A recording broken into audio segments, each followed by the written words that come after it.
Welcome to This Week in Guns. This show is brought to you by the Firearms Radio Network and Patriot Patch Company. This podcast offers commentary on the latest firearms industry news, information, and buzz. I'm your host, Jake Challen, president of FRN. You make the show possible. That's right. You simply click through our Amazon affiliate link the next time you're shopping online, and a small portion of your sale goes to supporting pro-gun shows like This Week in Guns. We have a great panel this week. We have Billy Johnson of Boxer Tactical. Hey, Billy, how you doing? Good, Jake. You didn't read the rest. And retired video blogger admits the noise. Can you really retire from video blogging? Yes. When you make all of $1,200 from your ads on YouTube, you can retire whenever. $1,200? You can retire whenever you want. That's my dream job right there. Nathan Schuth of Facts and Firearms, Director of Sales, Marketing, and Product Management. Hey, Nathan. Good evening, sir. How are you? Good to have you back. My pleasure. Doing a smaller panel this week and do a little bit lighter show. We're running a little bit behind. Apologize for those of you that tune in live every Thursday night on Facebook Live and on YouTube. And I've lost my mouse cursor, so that is a good sign for the show. Views and opinions expressed in this podcast are those of the individual co-hosts and do not necessarily reflect the official policy or position of the Firearms Radio Network and or their employers. Viewer discretion is advised, especially on live shows. Patriot Patch Company helps make this episode possible.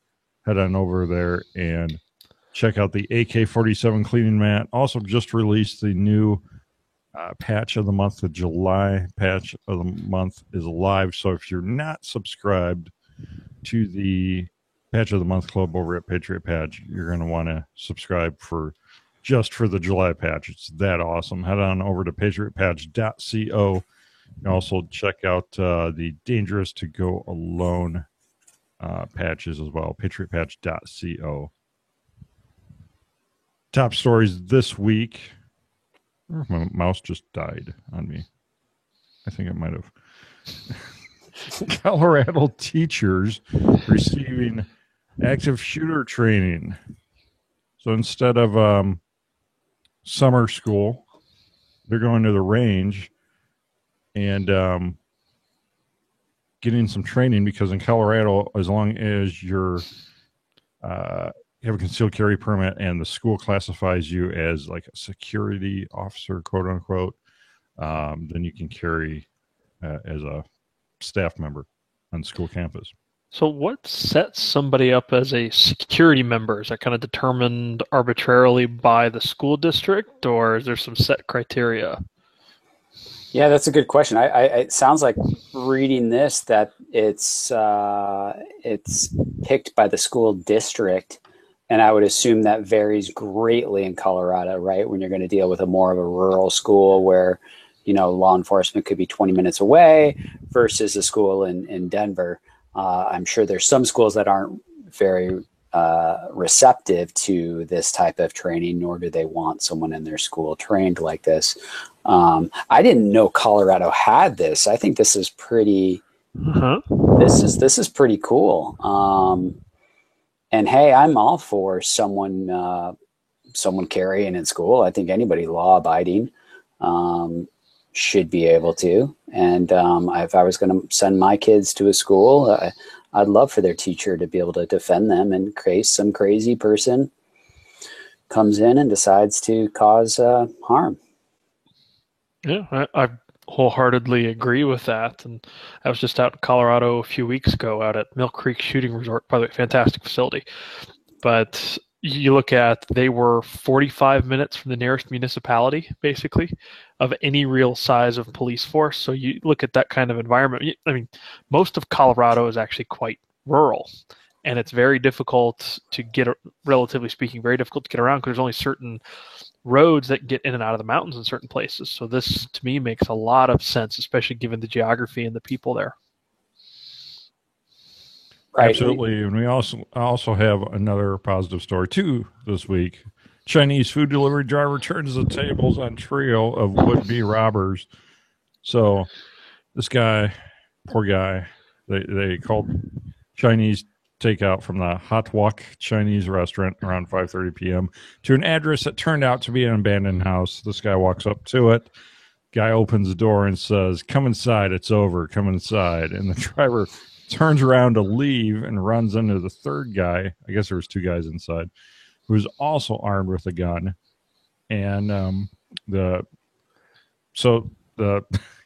Chinese delivery guy had pretty much nothing to lose at that point. He threw the Chinese food at the guys, drew out his Glock, and opened fire. As he was backing away, he kept backing up all the way across the street. He yelled for neighbors to call the police, and he held one of these guys at gunpoint until police got there. Yeah, this is awesome because this is like this is out of any thief's playbook, right? I'm going to order food to an abandoned house. I'm going to rob the delivery person. This guy had less than $200 on him, right? There's so many scumbags out there that are willing to kill you and put you and everybody else in harm's way for $20, $50, $100. Mm-hmm. And possibly some really good Chinese food. I mean, maybe that's the story, Jake. I don't know. Maybe this place has literally like the best Chinese food in the U.S. Anybody looked up the Yelp reviews for it? It's got to have 5 stars. Well, that's what these guys did before they called them. They're like, "Oh, how about this place?" No, it's got terrible Yelp reviews. We can't call them. So, yeah, good guy with a gun wins. And just so you know, like if I ever show up at someone's door and they open the front door and they're holding a gun and they say, "Come inside," the last thing I'm doing is coming inside. I don't care what I have to do, throw the Chinese food, whatever I got to do. I am not going in the house. I don't know. Come visit my house. I'll show up at the door. I'll have a gun. Come inside, and it'll be, "Hey, come take a look at these." Yeah, but it won't be "come inside." It's over. No. All right. And positive news. The interweb kind of blew up this week over the NRA self-defense insurance training, which apparently came out with some advertisements and curriculum up on the website. And there is a little denotation that said, for this training, do not show up with your 1911s or revolvers. And the internet kind of blew up after that. And as it rightfully should have. It's one of the few times I think the internet had the moral high ground here. Okay, all personal biases aside, it's kind of a weird disclaimer personally. I mean, it is very strange. And I actually didn't look really deep into the story, like what the rationale was behind that. Other than the fact that I wouldn't use either of those firearms, but that doesn't really hold a lot of water because I'm not, anyone special. But did you guys find out more about this? What was behind this? No, I never did. Even with my roles outside, inquired into what happened. The NRA recognized that there was a significant issue and very quickly changed that policy. But I think if I was reading kind of between the lines, I'd suspect they were looking for high-capacity semi-automatic firearms because they wanted to keep these classes moving, and that the 1911 revolvers with the low round count were going to be used because they did say in that same training curriculum that, hey, if you use it for your backup gun session, you can do that. So I think it's what they were trying to do. It just came across as, 1911s are bad, and I don't think that's what they intended. Yeah, I took a Rob Pincus class once with a Kimber, what are they called? The Kimber 2, the tiny little Kimber. And I didn't know how much Rob Pincus hated people showing up to his classes with 1911s before. And so did you end the class with a Glock?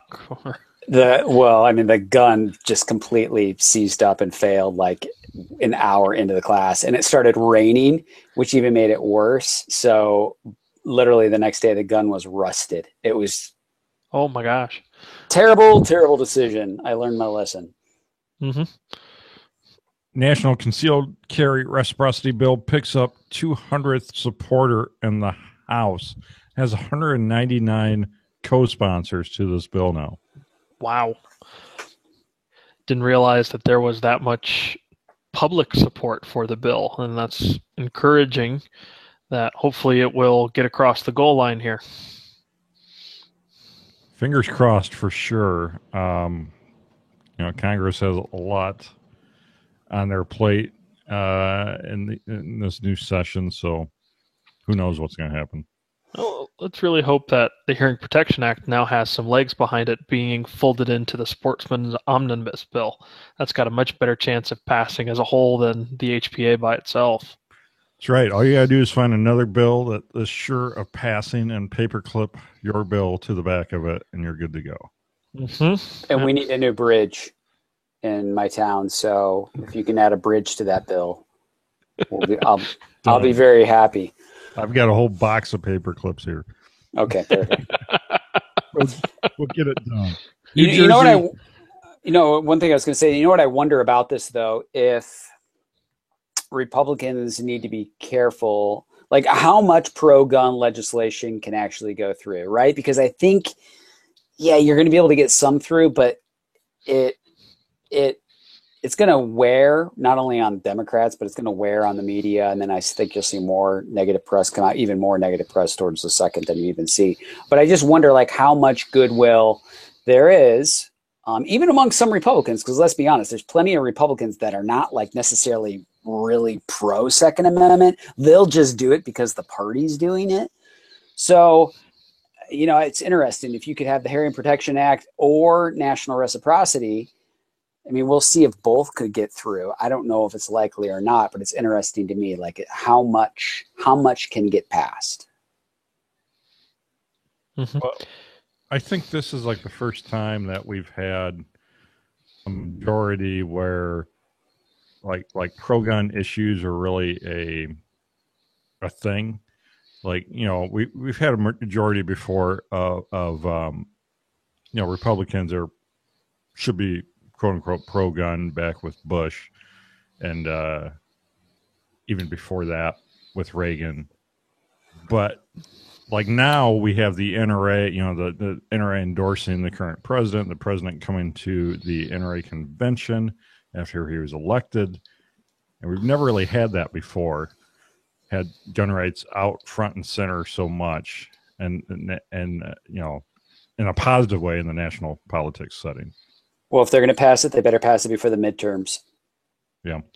That's what my understanding is. What would happen to that sportsman's bill is it'd be used as the easy legislative carrot for somebody to go, hey, see, I did something for you, which as a gun owner, I'd be, yeah, you did. Thank you. New Jersey Governor Chris Christie pardons 2 veterans convicted of firearms violations. This is kind of just more of the same. Unfortunately, these were 2 actually older veterans, 168, 142. And they were both just happened to be traveling through New Jersey. One was from Arizona, one was from North Carolina. And they were just unaware of, I guess, the reciprocity laws and the carry laws of New Jersey. And they were both, I think, were just traffic violations. They were both pulled over, found out they had a firearm, were convicted. They were both got a year or 2 of probation, which they were actually allowed to states. But still, I mean, New Jersey, you got it's a broken record. Here. Yeah, I've been on here a dozen times, and we've talked about New Jersey-based firearms convictions from traffic stops. Probably half the times I've been on. It's if you're carrying a firearm in that state, be careful. I mean, make sure you're in compliance with the laws because they obviously don't play around. Well, yeah, I mean, this could easily just be rewritten as James Michael Thaddeus, 42, was traveling through New Jersey and exercised his First Amendment right and was immediately arrested, as well as a 68-year-old. It's unbelievable to me that you're a legal gun owner, you cross the border into another state, and all of a sudden you can become a felon. It's frickin' mind-boggling. And every single person in this country that cares anything about it and what the Constitution stands for in individual rights should be appalled at this. In fact, I mean, it's almost like, hey, let's get 1 million of us and let's go across the border into New Jersey. That worked in D.C. a couple of years ago, didn't it?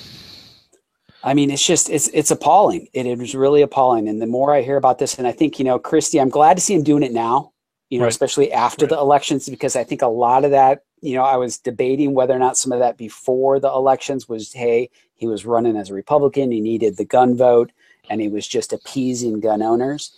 So right. I'm happy to see him doing this now, because I just think this is a travesty in the United States of America. A legal gun owner crossing the border into another state can be arrested.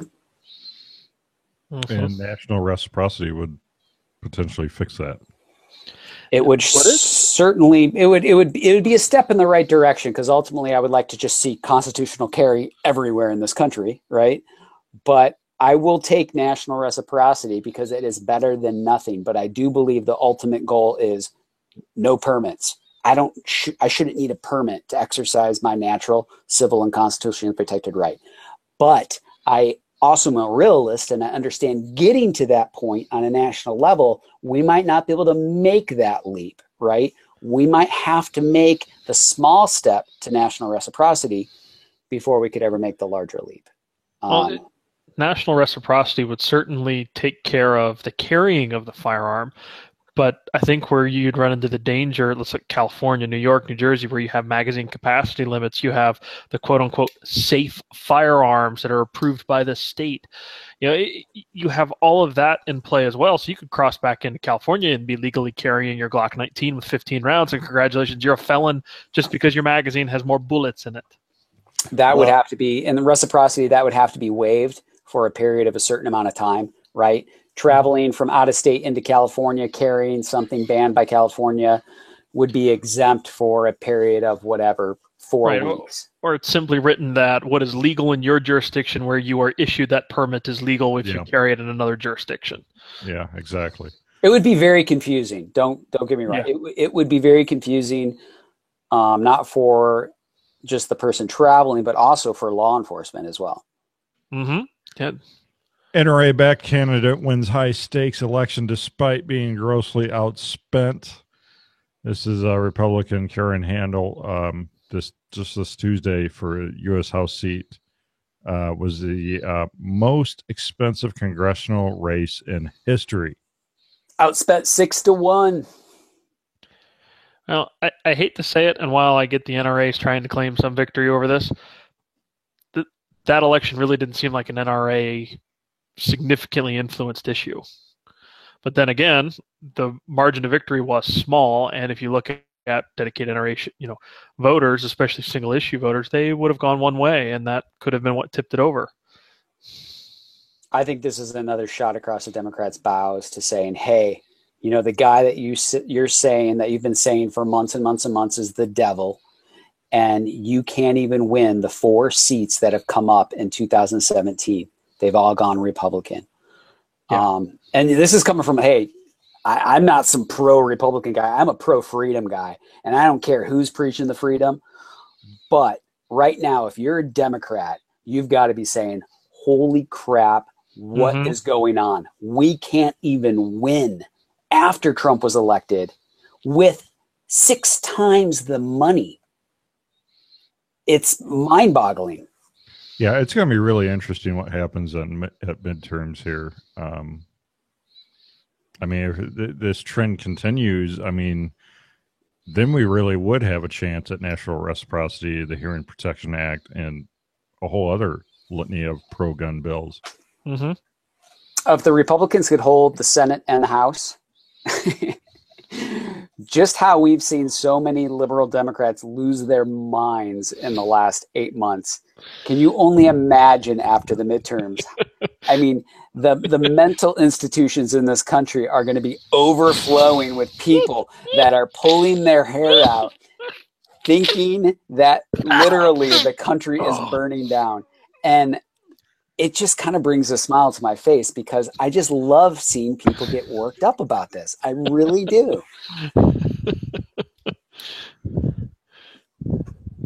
All right. Totally lost my space when Nathan blew a gasket there. I did. It turns out that drink through the nose is. Breaking this week, we had the Vepr banned. Feds add Morlot to list of sanctioned Russian companies, and have a statement released here about the new sanction as well. So It's not looking good. It's disappointing, but it was also surprising when Molot wasn't on the sanctions list the first time around, and how they escaped it. And I personally, disagree with it wholly. But when you look at the political situation, I can understand why it got added to the list. So I think just look at it that the Bulgarians, Polish, and other AK variants are just going to be seeing more American business. Yeah, it is odd how Molot kind of dodged a bullet the first time there. Why? Do you have any speculation as to why that was, Nathan? I honestly don't. That's definitely a political arena and not my sphere. So, Vepr has lovers, has haters. It's a gun not everyone loved, but some people said it was the best AK variant under $1,200. They're great guns, and that's the disappointing part is that, dang, you can't get them anymore. And to me, that's wrong. So we gun owners, we were hoping this election would turn around these Russian bans so that we can get cheap Russian ammo again, so we get spam cans again. Bring back 5.45, 7 and 6, please. But it's going the opposite way, so maybe that's something we can get Congress to work on in the future here. 1.6 million disqualifying records added to the NICS in 2016, and not the basketball team. More than 1.6 million disqualifying records were added into the federal background check system index. So these are multiple agencies adding criminal records that would keep you from buying a firearm, that would kick you out, as it would kick your application out as a rejection if you applied for a firearms transfer. Yeah, what's interesting here is then they say that there were 120,000 denials, but they don't make it clear if there was 120,000 denials based on the 1.6 million records. Right. And so that's a little deceptive reading this. I'm like, well, but what I find interesting in the stats is that out of the denials, where is it here? 41% of the denials were based on a prior conviction. So I'm thinking to myself, either these people are really lacking any intelligence and they think they're going to walk in and sign the paper, which, now you've committed, if you are aware that you are, prohibited from owning a firearm, you've just committed a paper felony by signing the paper. And then you still think the phone is going to somehow clear you to buy the gun. It's baffling to me how that's a lot of people. I think the even more interesting piece for what I'm looking at is you have another 20% of applicants were denied as fugitives from justice. You had basically a signal flare go up to law enforcement saying this guy was here now. And how many arrests have we heard about for people who were found because a NICS check went off? I bet a lot of those, honestly, are child support. I wouldn't doubt it. People that'd be as equally disheartening. Right. No, I totally agree. Yeah, I mean, it's fascinating to me that this many people either weren't aware that they were prohibited or thought they could fool the system.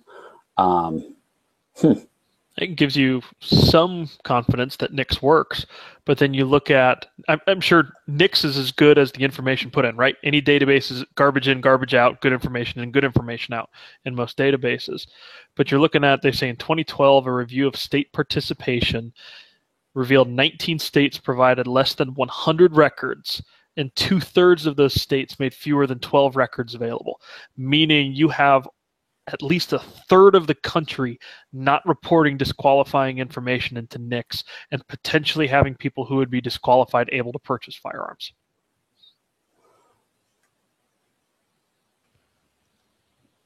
Study finds 1,300 kids killed, 5,700 injured with guns per year. This is a new study that came out from the Journal of American Academy of Pediatrics.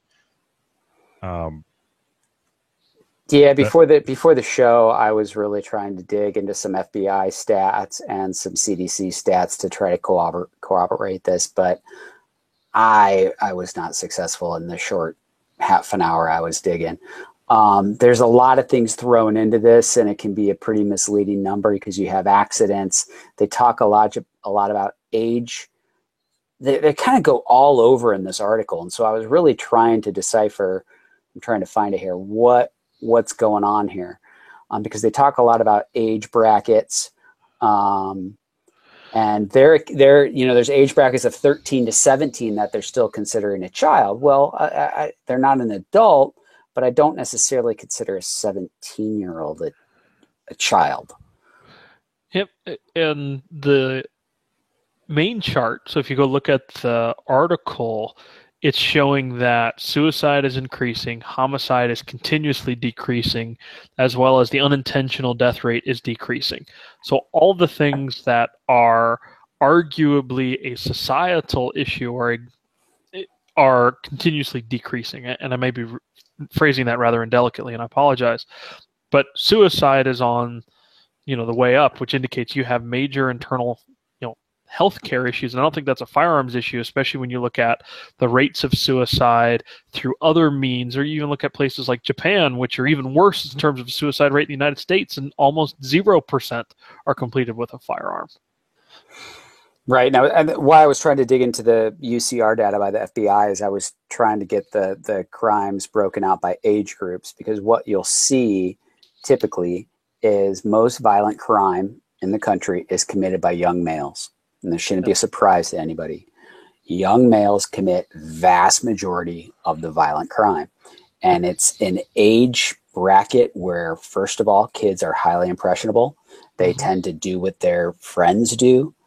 Also, kids don't have their brains are not developed, and kids do not make good decisions based on risk. This is proven. Kids don't have that part of their brain. When I was 18, I was invulnerable. Yeah, and you can compound the fact that a lot of these crimes are happening in low economic areas where possibly a lot of these kids don't have a good family life. They don't have a father in their home. And so what do? They look out the window all day long. They see gangbangers. They see all sorts of people on the street, and it's a brotherhood to them. And they make those choices, and they're the wrong choices to make. And unfortunately, there's no one there to steer them on the right path. But if you start to really understand how this is happening and why it's happening, it's really easy to start to make the connections. And we don't talk enough about that. Instead, they're just going to throw out, hey, 13 to 17. I'm like, yeah, that's in the wrong neighborhood, 13 to 17, that's the recruiting age for gangs, right there. That's the age group. Yeah. Well, and that's what I was trying to find out too, is how many of these children are killed by gang violence, and that's hard to kind of track that number down, at least with our limited time. We look at that. The homicide rate has been on a continuous and rather stark decreasing trend for the last 7 years of the study itself. I mean, that's a pretty significant downward slope. So even that's decreasing. It is up the last year, though. It did jump up the last year and a half. Mm-hmm. Not enough to say that I would be alarmed by it, but right. The first number I'd like to pull out of this is the CDC accidental deaths, and we can debate the word accidental, but because that's an important number to first pull out of these numbers they're throwing out here, because you want to know, hey, what are the numbers to where it's a kid stumbles across a gun, doesn't know what it is, accidentally shoots his friend or accidentally shoots himself or herself. Mhm. That's the first numbers you have to pull out. And I don't actually see them pulling that out in this article, which, again, as we all know, whenever we see articles written more towards an anti-gun slant, they like to throw everything together to make that number be as big as possible, like 93 million people, which I know was accidental the last week when the governor of Virginia said 93 million people. But now the new stat from the anti-gunners is 93 people a day die from guns. I have not been able to find where this number came from. I thought it was 93 million a day. Well, it was 93 million until he corrected himself, like 2 minutes later. But I've been tallying the number since I heard that, and I'm like, where are they getting this number? Where is this coming from? So it's interesting to me. So these numbers are always thrown out, and that's why every time I read an article like this, I'm always trying to dig a little deeper and understand how they're coming up with the numbers. Well, it's interesting. I'd encourage everyone to go take a look at the study itself, because the results paragraph largely confirms the suppositions we had earlier. They say boys, older children, and minorities are disproportionately affected. Young men, inner cities, okay? And they talk about firearms homicides of younger children occurred in multi-events, often involving intimate partners. Okay. Suicides were also precipitated by situational relationship problems, outside cost factors. All the things we're talking about, the actual study acknowledges and seems to confirm. One number I did find was that just in Chicago alone, there was about 300 kids killed over a 3-year span. So if you're looking at 1,300 kids a year, and then about 100 of that is Chicago gang violence alone, which is pretty staggering. A third in one city. So let's move on to, you can pledge your support for this show. You can go on over to firearmsradio.tv/pledge and pledge for as little as $5 per month to support Pro Gun Radio. Firearmsradio.tv/pledge. You can also pledge at the after show level and hang out with us after every other episode. Firearmsradio.tv/pledge. Escaped Georgia inmates captured thanks to the aid of armed citizens, and homeowner who helped capture escaped inmates never pulled gun. So the first one of these stories could have been, I think, in last week's show. I don't think we talked about it, though, where these two escaped inmates had killed murderers. Murderers had killed 2 Georgia correctional officers, and that's how they escaped. And so there's a big manhunt on for them, and epic manhunt, and random homeowner captures them. Just goes to show the power of the individual citizen. Well, they ran to this guy's house, and then he tried to flee his house, right? They weren't attacking the house. He corrected the story. The homeowner corrected it because he didn't want to be called a hero. And I think that was pretty cool. The guy could have come out and said, yes, I did it. But he came out and really wanted to clear the air. He saw they were coming towards his house. His friend had let them know they were in the area. He saw them. He saw an escape route. I believe he had one of his kids with him. Yeah, his daughter. Yeah. Daughter in the car, right? Loaded up the car, started to pull away. They flagged him down. They wanted to surrender. And he got out of the car and held them there until the police came, which is mind-blowing to me because these guys had killed 2 prisoner guards. They had nothing to lose at this point. I'm still blown away that they surrendered. I can't believe it. That could have been such a dangerous situation for this guy because those guys, they had nothing to lose at this point. They're going to get the death penalty. They're going to die. So it's crazy. And then they were starting to speculate that maybe they thought he was a cop. That's why they wanted to surrender because of the type of car he was driving. I don't know all those little details, but I think it's pretty amazing that these guys did not go down fighting. Yeah. So yeah, this homeowner, he kind of gave a timeline of events. He said that he received 2 calls from friends warning him that, you know, what had just transpired in the neighborhood, because they had a shootout with the cops right before this, and they got away. And so, you know, he was freaked out then, because he said he loaded every gun he had in the house, and just in case. And he said he prayed like he never prayed before, quote unquote.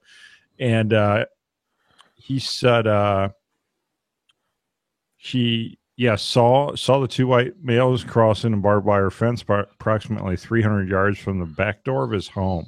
So he looks out his back door. Can you imagine this? Looking out your back door and seeing these guys coming onto your property that they just had a shootout with police. Before that, they had killed 2 prison guards, and they're coming at your house, and you have your young daughter, like really young daughter. She's, I think I saw a picture. I think, you know, she's like 6 or 7 or 8, you know, really young. And it's just you and your young daughter. And I think he made the right decision to bail, get out of there. He thought he had enough time to get in the car and peel out down the road, and, you know, just completely leave the area, get out of Dodge. I mean, I think he probably made the right decision, but I guess they came up on his house a lot quicker than he had anticipated. And that's when he was actually had the car in reverse. He was backing out, and they were flagging him down. And then he decided to hold him there for police. He had already called 911 before he left the house with his daughter, so he already put the call in, so help was already on the way. Just a really strange scenario, and a good thing it works out for him. Indeed. It is, because it wasn't clear if these guys had any firearms on them, was it? Or if they had disposed of them after the shootout with police, or what the story was.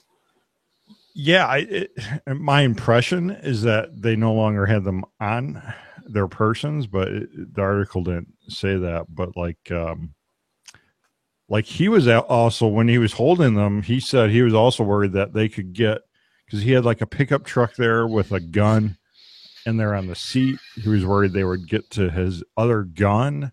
Well, he didn't draw his pistol. I'm going to tell you, if 2 known felons show up in my backyard and surrender, you damn well better believe I'm going to hold them at gunpoint. I'm not going to just like hope for the best. Like, I'm sorry, I will pull my gun and I will hold 2 felons on my driveway while I wait for police. I am not going to waste the precious second if I needed to draw. I mean, it was like an Andy Griffith moment where he just like gave them a stern talking to, and they laid there. Pretty incredible. So let's move on to Jerry Miculek and family placed big in the Russian IPSC championship. This was the first, I think the first rifle world championship in the IPSC, and it just happened to be held in Mother Russia. And the Miculeks went out there and they cleaned up. They got like a ton of trophies. They had like 5 first place trophies, 10 gold medals for him, his wife, and his daughter. Kind of cleaned house out there. But, you know, I see this. So there were 657 competitors in the open semi-auto, I guess, category alone. And the event featured almost 600 competitors overall from 40 nations, which is pretty incredible. But I'm just thinking, like, how do you, like, internationally get your guns there and get your guns out of there? How does all that work? A lot of paperwork. Yeah, not as hard as you might think, but it is a lot of paperwork. Primarily, it's going to the country you're going to and their paperwork. Getting it out of the United States and bringing it back in is not terribly difficult. You can get those forms right there at the airport, and that's not a big deal. But in a country that has various restrictions, having been in the defense world and done sales like that, their customs is the big deal, and that's where you can get into hangups pretty quick. And one of the reasons I asked that, I watched a documentary called, I think, The Long Way Around. It had Ian McGregor in it, where they rode motorcycles pretty much all the way, around the globe, and they had to go through Russia, through Mongolia, and and this was like the mid to late 90s. I think they did this. Mm-hmm.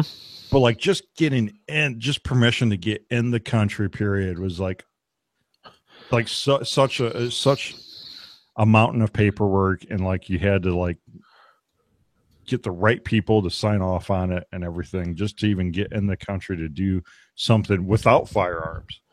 Yeah, some of the places I visited, I had to have a local citizen be willing to sponsor me and take fiscal responsibility for any of my actions. Wow. And then we had to send that off to the embassy. I had to send that with my passport, which when I'm traveling internationally, hey, by the way, you can't have your passport for 6 weeks because we're going to sit on it for no apparent reason. And then process you, and then you're going to be allowed to go, and you have to take all the paperwork, et cetera, with you. You're right. It's crazy. Well, in traveling with, I used to travel internationally with a lot of camera equipment, and we'd have to get a carnet. And a carnet is a bond that a lot of people don't know this exists, but if you're leaving the U.S. with a tremendous amount of value of equipment, whatever, $50,000, $100,000, when you go to a country, you have to, for all the serial numbers need to be on, you have to be signed out when you leave the U.S. When you go to the country, they check everything, they sign you in. When you leave that country, they check everything, sign you out. When you come back to America, they check everything again. Yep. And what this is to prevent is you giving equipment or selling equipment. It's all about avoiding taxes for the most part. And I mean, it's like nerve wracking when you travel with a lot of really expensive stuff. And when you're like in an airport in India, and there's, like sandbag brigades out front, like guys with machine guns and stuff, and people are like, I've been there, done that. Oh yeah. And you're like, show up and you see your equipment being rolled out on a cart, and it has big X's all over it written in chalk, and you're like, oh crap. And then you're there for hours and hours and hours while they're calling up people, waking them up to bring them in because they think you're going. Yeah. Who has the stamp? No one knows who has the stamp, right? Who has the stamp? I went into Naples, Italy, bringing some technology with me, had a carnet and everything, and they still impounded it because they didn't know how to fill out the form. Yep. And it's supposedly internationally recognized document.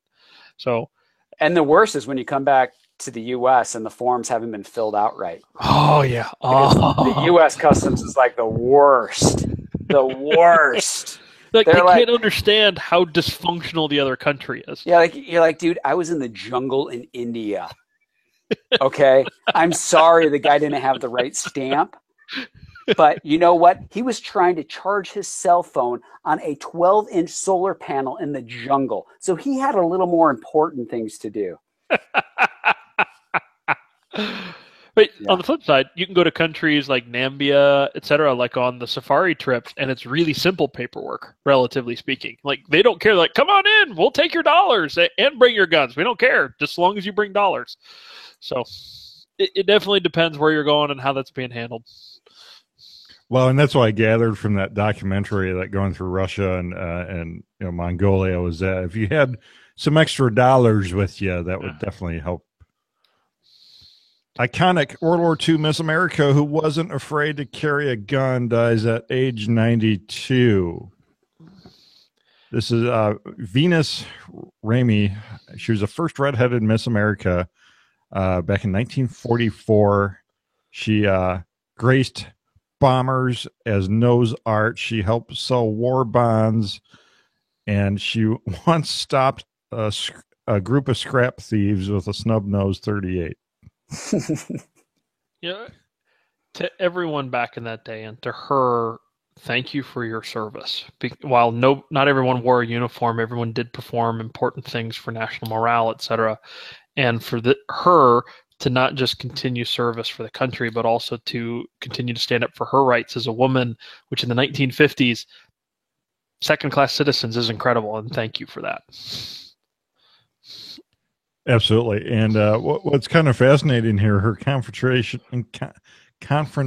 with the scrap thieves didn't occur until she was 82.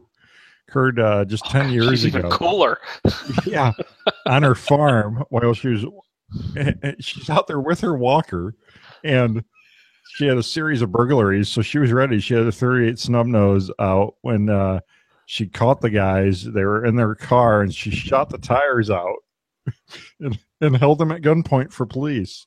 That's such an old school thing. Like, shoot the tires out. Shoot the tires out. All right, 38 snub-nose revolver, and the woman was able to put rounds on a tire. That's accuracy. That woman can shoot. I wonder if she had a holster for her walker. Thank you, ma'am. God rest your soul. Absolutely. So I'm offended. I'm not necessarily offended, but somebody here is offended. We're to the I'm offended section. Headline, Feds say Scottsdale gunmaker and shooting champ who defrauded clients is busted for meth. Companion story, champion shooter Matthew Burkett falls farther from grace, arrested for meth. Wasn't the meth he was on? He was out on bond, right? So he was being Right. tested for drugs. Yep. Yeah. He failed the test 4 times, and they left him out of prison. They finally said, all right, 4th time's a little too much. You got to come back to jail. Yeah, this is a guy who's had a lot of chances. You know, I don't know this whole story. I didn't really know Predator that well. I don't know the history. I mean, he's a very accomplished shooter, but this is something that I see this a lot in the firearms world, where a lot of people are willing to put money up front far in advance of ever receiving a product. And this is, I'm talking far, right? Like people that are willing to pay for something 2 years before they're ever going to get it. And I think this is one lesson to be learned in this, that, you know, maybe you don't want to do that. This guy obviously wasn't conducting business above the bar, but I see this happen so much. And what's really concerning about that, doing business that way, and what people don't understand is a lot of times if someone's running like an 8-month back order and you're buying that product up front, I can almost guarantee you the money you're spending today is actually fulfilling the order from 8 months ago, right? And if that company probably had to make good on that particular day of 100% of their orders, there would probably not be enough money to do it. I'm not saying that's every company, but that is a recipe for disaster. And it's pretty clear that's what was happening with this guy. And, you know, I guess these are only charges. He's going to have his day in court, so we'll wait and see. But to get a federal indictment like that, pretty serious business. I mean, this guy had practical shooting video series that you could buy on Midway USA. He was one of the Dustin Ellerman reminded me he was one of the experts that trained all the Top Shot guys on the Top Shot TV show on the season Dustin Ellerman was on. So yeah, he was one of the more, I guess, quote unquote famous professional shooters in the shooting world up till just a few years ago. So I guess to put this in perspective, for federal indictment charges to come down, the federal government is able to basically say, I have enough evidence to show intent to defraud. Not just that you ran out of business, because, you know, you're allowed to try to, you know, run a business and go out of business, etc. You know, freedom, fantastic. But they showed that the guy, you know, purposefully did this, and that's a tall order. And then for a prosecutor to say, yeah, I'm going to take this to court, it's probably a case that he's going to have a hard time fighting. Yeah, and that's a good point, Nathan. To clarify too, you're right. Yeah. There are a lot of companies out there that are running behind, right? Because they're not making enough margin, and they might be in a precarious situation. That doesn't seem to be what was happening here. It's pretty clear, according to the charges, this guy was receiving a check for $20,000 for 4 custom firearms and literally pocketing the money. Well, and that's the thing. You tell people, if you're going to put money down like that, use a credit card.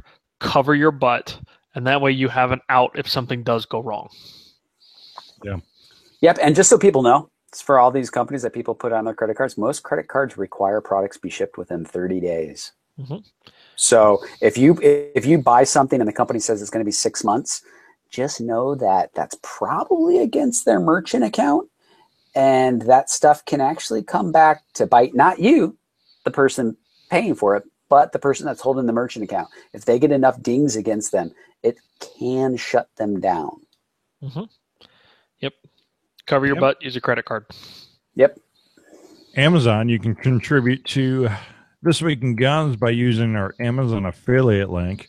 To do that, all you have to do is first go to firearmsradio.tv, and or you can just Google Firearms Radio Network. Go to our website, click any of the Amazon links, any of the Amazon banners, anything like that on the Firearms Radio Network website, and then simply shop Amazon after you do that, and a small portion of your sale goes to supporting pro-gun shows like this. So, and you can also bookmark firearmsradio.tv/Amazon. And I was searching here on Amazon, and you can get some of Matt Burkett's old shooting videos for your collection on Amazon. They're probably going to be worth something someday. I'm just saying. One of them has a 1-star review for what it's worth. So Firearms Radio. It's probably the guy that gave him $20,000. Right. Because you can't give no stars.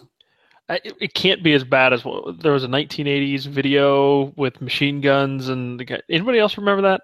Seen that one? With the supermodels and machine guns? Yeah, you just look at that video, you're like, whoa. It was like every boy's dream in 1980. I mean, okay. Moving on. You can probably get that on Amazon too. So check it out. Go over to firearmsradio.tv, click our Amazon banners, links, anything that says Amazon. Click it before you shop, and a small portion of your sale goes to supporting pro-gun shows like This Week in Guns.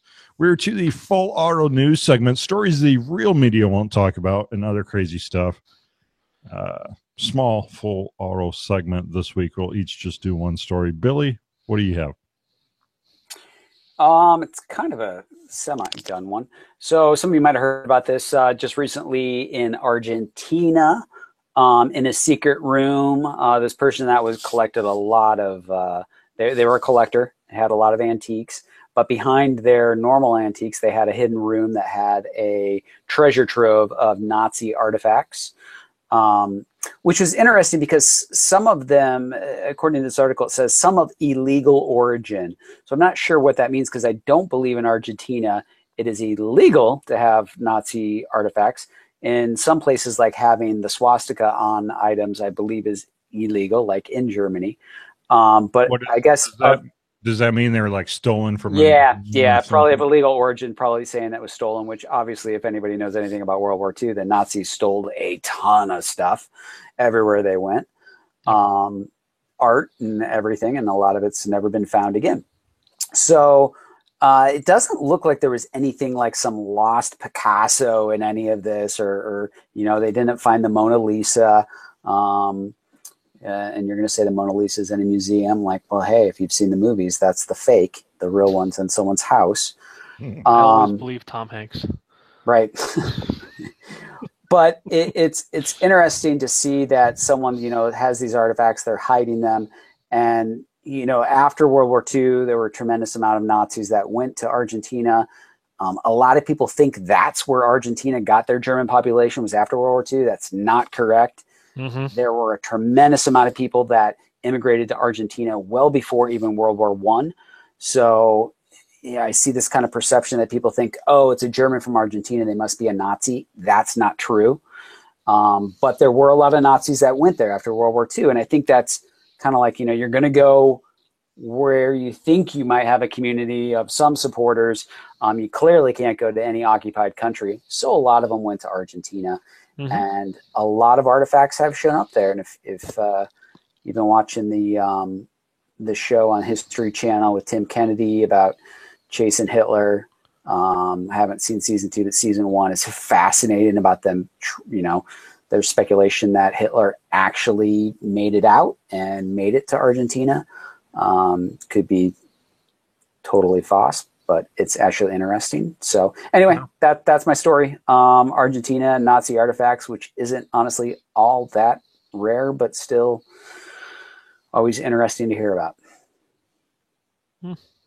Yeah, I mean, this is totally like because they had a bunch of like Egyptian stuff in this collection. And I mean, it totally makes me think of Raiders of the Lost Ark and stuff like that. Right, and it's also fascinating too. I mean, they talk about the propaganda in here and indoctrinating children into, Nazism, and the Nazis were masters of propaganda, right? And it's something we don't hear about, though, is the indoctrination about children and how to get them into the party and to believe the ideas that were being spread. So, and they talk about that a little bit in here about the puzzles and the children's artifacts on that, which is always interesting. And I think there's something to be learned from that, because I'm not a believer in scrubbing history. I think we need to look at the horrible things, and we need to look at these things, and we need to keep them around. So we need to understand them better. Hopefully prevent things in the future, because we don't do a good job of that now. Mm-hmm. Should not scrub our history at all. Yep.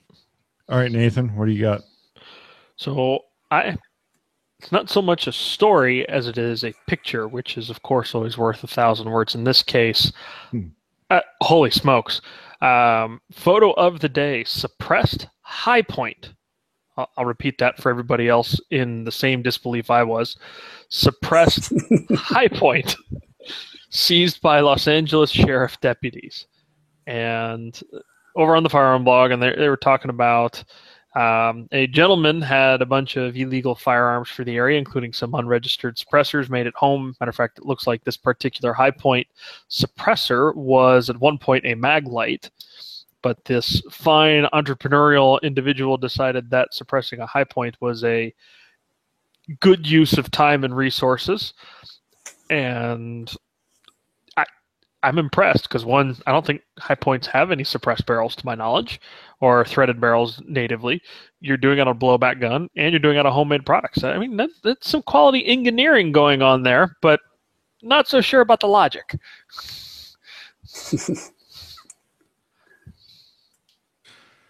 All right, Florida man. Have to go with Florida man with machete takes on group of would-be robbers.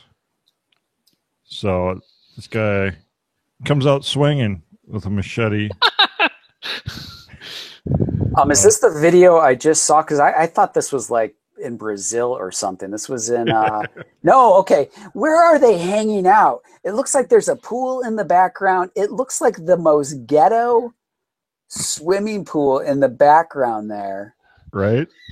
I mean, this whole thing is a mess. It's a hot mess going on there. The guy disappears. Then he runs out with a machete, and the guys are like, the guy obviously had a shotgun. It probably wasn't loaded, or he didn't want to pull the trigger. But the guy literally fights these guys off with a frickin' machete. Well, did you see how it started? He picks up the wicker chair and throws it at the guys to start. And then he picks up a 2x4 and seems to think that 2x4 v shotgun's a great idea. Fortunately for him, the shotgun guy wasn't willing to pull the trigger, because that would have been a very bad day. But yeah, then he gets a machete and holy smokes, just goes at it. This was 4:46 in the morning. I mean, Okay, I'm going to tell you, nothing good happens at 4:46 in the morning, people. If you haven't gone to bed yet by 4:46, you're frickin' doomed. So what's the Floridian equivalent of beep you, I'm Millwall? Because that's about what I'm watching in this video. And there's like a little chihuahua running around the whole time. Oh, I missed that. Oh, there's the scantily clad woman. Yep. Oh, this is all sorts of epic fail going on. This is like, yeah, it's like from being like raised in Arizona or something. It's yeah. I was convinced this was like one of the Brazilian videos that we see on Facebook all the time, right? Like we've seen so many self-defense Brazilian videos that we just automatically assume now when we see this, and I'm like, no, this is Florida, which is Redneck Riviera. Perfect. Pledge your support for this show. You can head on over to firearmsradio.tv/pledge and support Pro Gun Radio like This Week in Guns. You can pledge for as little as $5 per month. And Patriot Patch Company helps make this episode possible. The new July Patch of the Month just popped up on the website, so we're taking enrollments for the July Patch of the Month Club. If you're not already a member of the Patch of the Month Club, you're going to want to join for July once you see it. Head on over to patriotpatch.co, click Patch of the Month Club. Also have some vinyl, some new vinyl, vehicle vinyl, outdoor durable vinyl, and we have Firearms Radio Network vinyl available over at patriotpatch.co. So if you want to show your support for Firearms Radio Network, head on over there. This is the part of the show where we see what these guys are up to and where you can connect with them online. So Nathan, what's up with Faxon, and where can people harass you online? Well, I hope you don't harass me. I'd love to interact with our customers in a positive and enlightening, manner. Harassment's okay as long as the jokes are funny, though. Anyways, you could visit us at www.faxonfirearms.com, as well as all the other normal social media outlets. You see myself interacting on ARFCOM and some of the internet or national forums. Enjoy chatting with everybody there.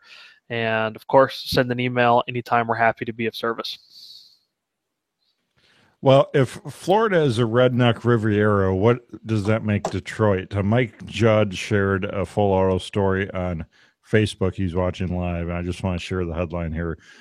Man fires paintball gun at Detroit railroad workers while driver smokes marijuana with baby girl and car. Is this a dig because I live in Michigan? So I want to be clear. I am about a 5-hour drive north from Detroit. Other than flying through the airport, I have not actually been inside Detroit proper for 18 years. Yeah, I don't even I want to give Detroit to Ohio. I'm sorry. Make it No, we don't want it. We already have Toledo. You guys can have it. Just merge them with Toledo. Everything will be fine. So I know I like to pick on Florida, so everyone's going to get upset. But every state has their, crazies, whatever you want to call them. But Detroit, I'm not like some uber Detroit fan by any means. I'm a Chicago sports fan. I live on the west side of the state. I'm as far north as you can almost get. Billy, you took that a little personally. I don't want to be associated with Detroit. Billy, what's up with Boxer Tactical, and where can people connect with you? You can connect on Instagram at Boxer Tac, Facebook Boxer Tactical, and obviously BoxerTactical.com. Also, personally, you can send all your hate mail or love to Amidst the Noise on Instagram, or feel free to email me, Billy at Boxer Tactical. Things are good, man.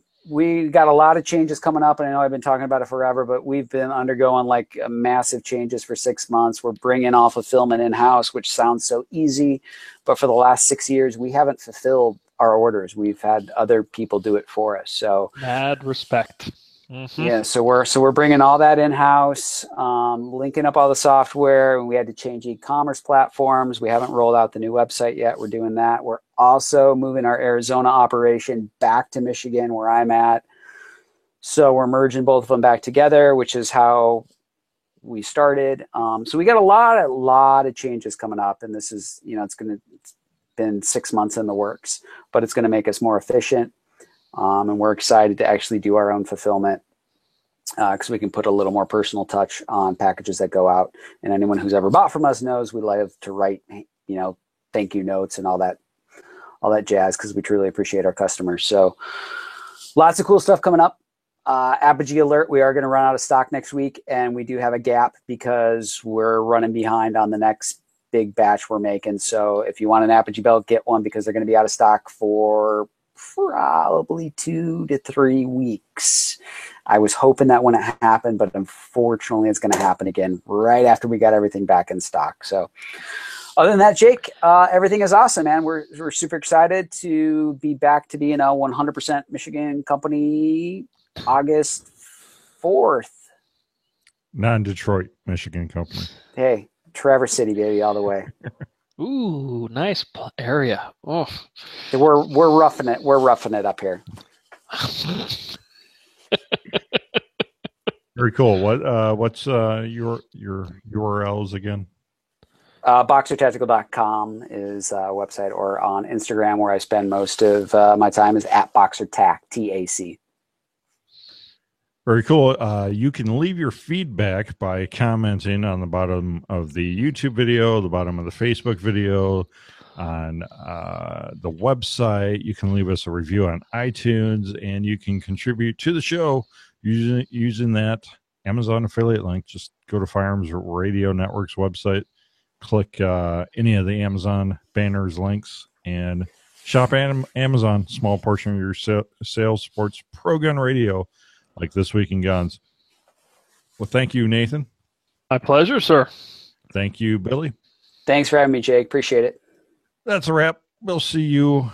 Actually, no show next week. We'll see you in 2 weeks. That's a wrap.